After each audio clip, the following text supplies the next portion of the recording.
Жансымақ Шарапат ұстаз дана Ұлы Отан соғысының ардагері. Нәр алған-ау Сырдариядай алыптан, күрестой ату үшін жарықтан. Жансымақ мәшһүрдің өзі ұрпағы өн бойына тектілікті дарытқан. Бір туатын батыр еді ғасырда, туған жері рухты мекен расында. Қалжан Ахун ауылынан аттанды, сұм соғысқа 33 жасында. Ұрпағы бейбіт елде осы шақта, еске аламыз өткенді өтіп атқа, аман есен оралды ғой өз туған, кіндік қаны тамған осы топыраққа. Туған жері өз перзентін жүретті, тебірентіп дүрсіл соққан жүректі.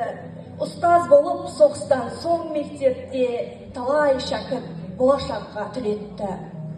Нартылғалы азаматтың еді ғой төресі де, ерте кетті келместің демесіне.